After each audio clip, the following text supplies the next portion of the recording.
Hi, welcome to Pennsylvania Newsmakers, and as always, thanks for watching. Well, we have a lawmaker on the program today who has some issues with school strikes, and we'll hear from him and also on what we should do with Marcellus Shale, and then a duo of the state's leading reporters will do what? Catch us up on what's going on in the state capitol. You won't believe this. Pennsylvania politics and government in depth and in detail, and guess what? It all starts right now. This is Pennsylvania Newsmakers, a fast-paced, unrehearsed weekly discussion with and about the leaders who shape your world. And now, here's your host, Terry Madonna. Welcome back to the program. There are lots going on in Harrisburg. We have a Bucks County lawmaker, Steve Santarsiero. Do I got that right? Santarsiero. Santarsiero. You see, I'm Italian. He's Italian. Part of him is Italian. We'll get that all out. Well, look, great to have you on the program. It's great to be here, Terry. All right. Now, if I understand this right, in your school, in one of your school districts, or maybe more in Bucks County, you're having this strike problem with school teachers, local school districts. You have become increasingly concerned about that, and you have introduced legislation that would modify the state's collective bargaining law and end the right of teachers to strike, giving them an alternative. Am I right so far? Yes, that's all right. That's why don't correct. you explain a little bit about what your bill would do? Sure. Let me first give you the background. The school district is the one my kids go to, had a strike back in '05. And right now they're working on the old contract for the last year, which expired at the end of June of last year. What my bill would do would actually require the parties to start negotiating earlier, would create 4 distinct phases of negotiation leading up to non-binding arbitration. And then if they hadn't settled by that point that the arbitration panel actually renders its decision, would apply pressure on both sides, the teachers and the school district, to reach a settlement, either accepting the arbitration decision or a settlement on their own. Now, would this be, so in other words, they would make their case, are you saying to an arbitrator that would be binding on both the school district and the school board, let's say, or the teachers, PSEA, I would presume, who represents your teachers, and the school board? Right. No, go ahead. It can't be binding under state law. State law only allows for binding arbitration in the context of firefighter and police emergency services. So you're not suggesting that strikes end completely? Well, let me explain exactly how it works.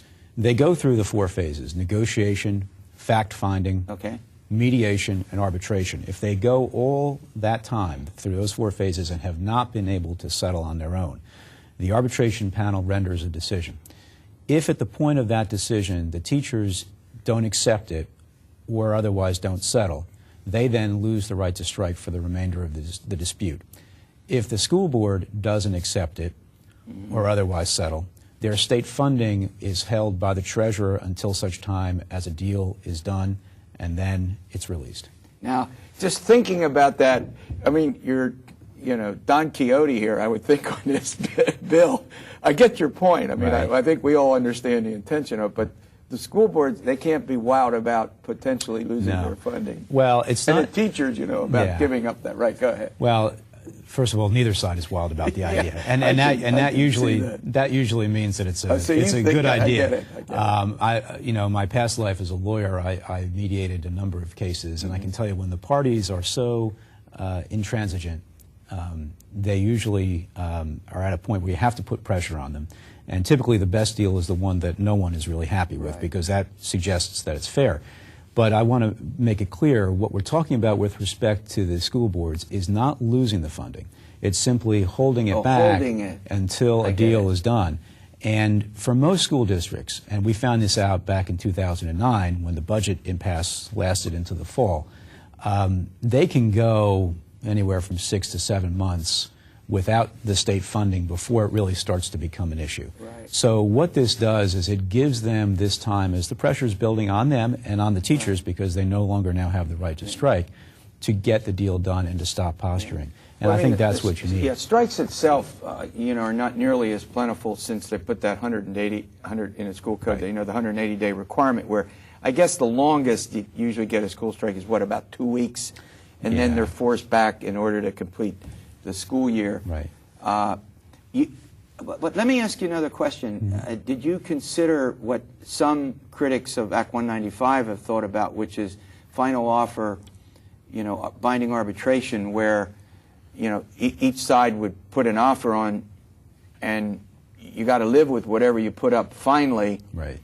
You think that's too much tilting at windmills, and that would have a difficult time passing? Well, I think this is a couple of points. Number one, I think there's a constitutional problem with doing it that way. I think we'd have to amend the Constitution in Pennsylvania. No doubt. Yeah. But secondly, even if that were not the case, I think this approach might be better because it still leaves open the possibility that the two sides can come up with their own deal. Okay.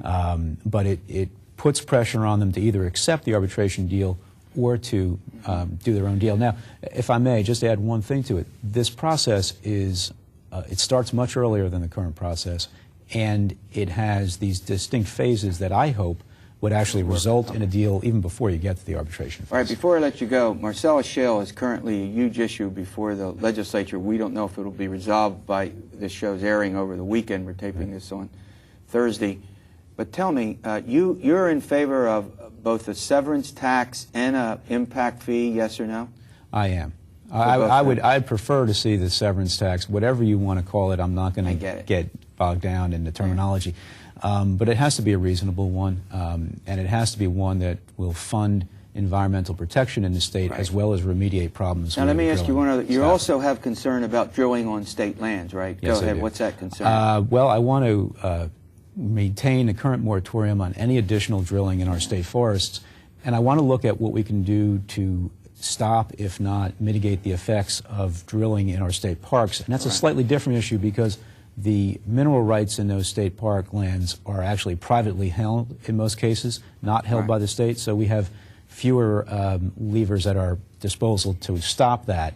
But at a minimum, we have to stop the drilling in the state forests and then do what we can to mitigate the effects of drilling in the parks. All right, well, thanks for coming on. You got an interesting position on how to handle the contract negotiations between school districts and teachers' unions. We'll see where it goes. Okay. All right, we have a duo of the state's leading reporters. Guess what? It wouldn't be a Pennsylvania Newsmakers if we didn't deal with what's going on in the state capitol. Budget, Marcellus Shale, photo ID. We'll see where we go. I never know. We'll be back in a moment. This broadcast of Pennsylvania Newsmakers is presented by the Pennsylvania Chamber of Business and Industry, the statewide voice of business, and by the Pennsylvania Cyber Charter School, bringing educational innovation and freedom to the children of Pennsylvania. This broadcast of Pennsylvania Newsmakers is presented by ReconnectPA.org, supporting a comprehensive transportation funding solution, and by the Pennsylvania Manufacturers Association. Business in Pennsylvania is our business. Welcome back. We're going to try, I have two of the state's leading journalists sitting across from me, Brad Bumsted with the Pittsburgh Tribune-Review and Laura Olson with the Pittsburgh Post-Gazette. We're all out west this week on the program. We were actually in the east earlier with the lawmaker. Can anyone figure out what's going on in Harrisburg? That's why you two are here. You're going to help us get through this morass. Now, as we tape this program, Brad, I'll start with you. As we tape this program, we don't know yet for sure by Sunday when it airs and over the weekend around the state that they will have done the budget, the state budget. Go through what's at issue as they try to resolve the budget of the state. Okay, with the budget, the key issue is the spending level that was set by Governor Corbett back in March when he announced his budget. He said you have to come in at $27.3 billion or less. Got it. The previous budget was $28 billion. Of course, to put this all in a framework, the state faced a $4.2 billion deficit, largely as a result of the loss of federal stimulus funding. So they had to make cuts. Corbett's budget came in March with 50% cuts to the state-related and state-owned universities. The House Republicans restored some of that. The negotiating that's been taking place is to further restore some of that, and it looks like they may come in at about 15%. All right, now let's continue this discussion. There's this plan to take the tobacco settlement money, about $380 million that's in the budget now, pull it out of the budget, which would, in theory, allow lawmakers to spend more but still stay under the $27.3 million. And exactly. Go ahead. And that's where the spending number gets a little tricky, because does that number include the tobacco money, as the governor proposed doing in March in his budget, or as the lawmakers would prefer, and as it's historically been done? Those programs are separate. They're not subject to the negotiations and the whims of the budget process each year. And so can those be put aside into their kind of protected spending accounts? Not in the general fund, not in the, which would allow them to use some of the $550 million surplus we'll have, spend more to do what Brad suggested they want to do, reduce. So those will probably be set aside, and we'll be spending somewhere around $27.149 billion. Is that I called that a budget gimmick, and somebody took issue with me. Is that a little gimmickry, or it depends how you look at it. It seems to me that it's the kind of thing that the governor initially said that he didn't want to do, shifting funds around, bringing more money in. But Corbett said this week in Lancaster that he basically doesn't care how they do it, as long as they come in at $27.3 billion or less. So you think on that issue he'd be willing to buy using some of the surplus? Now, he originally wanted to use all of the surplus, divide it. Rainy day fund part, and then put what they call pay down the debt the state has, which is about $1 billion in interest, to pay for all the borrowing that was done for the economic and community development spending. That's one of the things that's at issue, because in order to, once you move those tobacco funds away, then how much of that can you fill back in so that you can add some money back to education? Can you add some money back to welfare? Because one of the things the administration is concerned about is if you cut welfare spending by $300 million or so, as the House has talked about and as that number's fluctuated during negotiations, some of those programs are mandated, and they're not certain they can make that level of cuts, because they have to provide a certain level of services. We're going to run to a break. When we come back, I want to get into what is really a contentious issue, and that's this whole business of what to do with Marcellus Shale. We'll get into that following these words. This broadcast of Pennsylvania Newsmakers is brought to you by Pennsylvania Credit Union Association. Pennsylvania Credit Unions, where people are worth more than money. To find a credit union that is right for you, check out ibelong.org. And by the Energy Association of Pennsylvania, Pennsylvania's energy information source. This broadcast of Pennsylvania Newsmakers is presented by the State System of Higher Education. 14 state-owned universities. The state system is the largest provider of higher education in Pennsylvania. And by the Hospital and Health System Association of Pennsylvania, working towards a healthy Pennsylvania. Hi, welcome back to the program with Brad Bumsted and Laura Olson, both reporters. We're chatting about the situation leading up to the resolution of the budget, hopefully by June 30. Laura, I started with Brad before. Let me start with you. Marcellus Shale, somehow, some way, it's at the center of whatever gets done. If it gets done by the airing of this program, it will be only because they worked some deal out with Marcellus Shale. Well, what are the angles here? Well, for months now, Senate President Pro Tem Joe Scarnati has been saying we need to have an impact fee involved in this budget. There are impacts out there. My constituents are upset. Yeah. Their roads are being and he represents a huge area where there's a lot of shale going on, yeah, right? He's out in northwest, north drilling central. Not far from his house. Not far from his house? Yeah, he told me that one Out in Jefferson County, around the Brockway Reservoir. Yeah. We've heard about it. And so he wants an impact fee included. Governor Corbett has said, no, I want you guys to wait to consider any sort of drilling fee until after my Marcellus Shale Advisory Commission issues its report on July 22nd. They're supposed to be looking at impacts, changes to regulations, environmental concerns, this whole comprehensive package.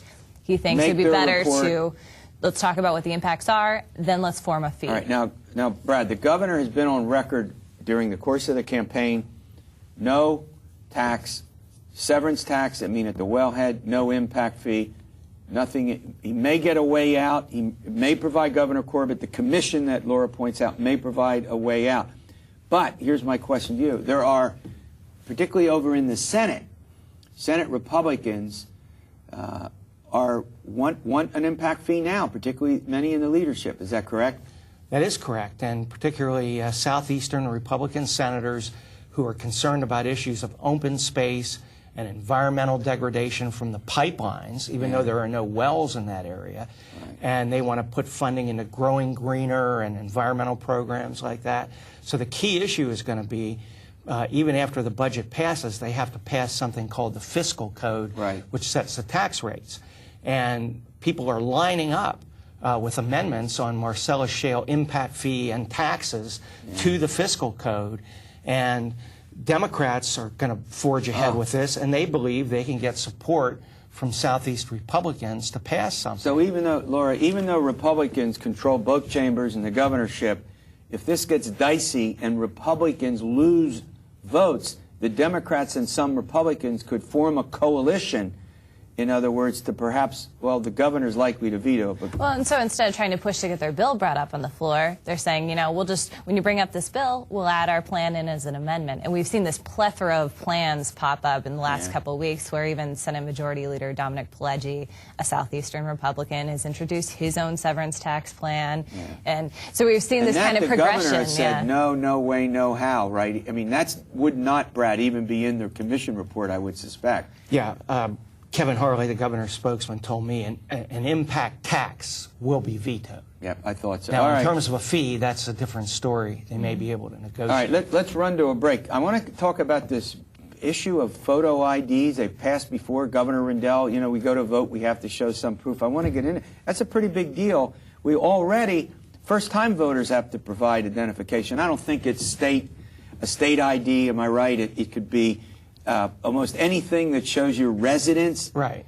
But now there's a lawmaker from Western PA that's pushing a bill, it's likely to pass, at least the House, about requiring all of us to take a state ID or some kind of identification when we vote for the first time. We'll talk about that and some other issues when we return. This broadcast of Pennsylvania Newsmakers is presented by Highmark Blue Shield, changing the way health plans work for business with a variety of plan options for employers and more choices for employees. Information is available at highmark.com. Have a greater hand in your company's health. And by the Pennsylvania Healthcare Association, the future of long-term care. Hi, welcome back. We're talking about all things Harrisburg, meaning the state capital, with Brad Bumsted and Laura Olson. All right. Let's turn to this photo ID. I mean, I think Governor Rendell, if you'll correct me, vetoed a bill that passed somewhat similar to this a couple of years ago. 2006. In 06. Laura, what's this photo ID bill contain? What? Darrell Metcalf, a representative from out in Butler County, wants to, he chairs the state government committee, and so he wants to require that anyone who goes to the polls has to show a state or federally issued photo ID. And if Not you my don't, driver's license? Your driver's license counts. That's state. It has to have a photo ID, and it has to be, you know, government official. It can't just be a student ID. And so if you don't have one of those, he says that the state will provide one for you at no cost. What's wrong with a student ID with a picture, Brad? Come on. Has to be government issued. He's discriminating against the college professors. So F&M, so they're discriminating against F&M students and F&M professors. But Democrats would be too easy to back. forge if one were interested in fraud. That's a whole other issue. I know you are. All right, we're here. Okay. It passed before. Nah, what do you think? Well, it'll pass the House without any question. Whether the Senate is interested in this remains to be seen. I was told this week that they may take it up in the fall. Not a high priority. No, I mean, this is something that's brought up a lot of debate as there's been some closed-door meetings with leadership on the. So the House floor has been very busy discussing this, but it's unlikely to. One interesting aspect of it is that Republican majorities in legislatures across the country have been taking up this kind of bill, and it's viewed, rightly or wrongly, as a partisan thing that Republicans are trying to keep Democrats out of the poll, i.e. minorities and low-income people. Yeah. Democrats see Republicans establishing a hurdle to voting. Right. So we're not alone in this. It's been going on elsewhere. Yeah, that's certainly. And it's this issue where Republicans will say it's all about fraud. Yes. And legitimacy of the right to vote. So you got these two situations. But, gee, I would think, I mean, you know, how about if you're Millersville or Kutztown or Westchester a state-owned school and they have a state ID? One of you have to find that out about whether that's we'll check with Darryl Metcalf on that official for you. ID. That might work, right? Well, yeah, but I mean, they are going to issue IDs to people if you don't have, if all you have is a college ID, and it's going to cost about $10 million to do that. And so the Democratic opponents shoot back and say, well, if you're a senior citizen, then you have to go to PennDOT before you have to go to the polls, and it puts one more step on the places you have to go on Election Day. All right. At any rate, Brad, another interesting situation has occurred with this debate over who should do the law enforcement where the casinos are concerned. Should it be within the gaming board and gaming operation itself, or should it be, I guess, over in the Attorney General's office? Explain that situation for our viewers. Put the context in there. Well, the House in March passed a bill that would move the Bureau of Investigations Enforcement to the Attorney General. It languished in the Senate. Senator Jane Earl had no real interest in moving that bill. So what happened in the meantime is that a grand jury report came out on gaming, and it really was a scathing report of how the gaming board had basically squelched various efforts by the investigative arm, BIE, into casino applications and licensing. That provided ammunition to the supporters of this. So this week, Representative Mike Vera, a Republican from Montgomery County, went after the money. And while his other bill is sitting in the Senate, he took the Gaming Control Board's budget, not to be confused with the state budget, it's done separately, and shifted $12 million out of it to the Attorney General. The Gaming Board says if the House and Senate can't reach agreement on this and it goes past the deadline, by mid-July they'll run out of money. The whole operation of the Gaming Board will run out of money? And yes, and that they would have to close casinos because they wouldn't have the oversight personnel, you know, in the casinos. So there's a lot at risk there. Yeah. Is this going to pass? What's your sense of it? Senator Earl has pushed back very hard on this, but this is an interesting turn to take the money out as kind of leverage to try and entice folks to actually work out some sort of compromise or an agreement. It is leverage. All right, we have about 30 seconds, and we'll put both of them on the spot. When this airs, do we have a budget or not? Yes. Just a budget. Just a budget. A handshake deal. A handshake deal. It's going to take next week to pass the bill. So, yeah, they're procedurally and mechanically the way they need 3 days, you know. Like general fund budget, but not the other stuff. Okay. The fiscal code debate will go on. Laura gets a final word. All right, as always, thanks for watching Pennsylvania Newsmakers, and stay well.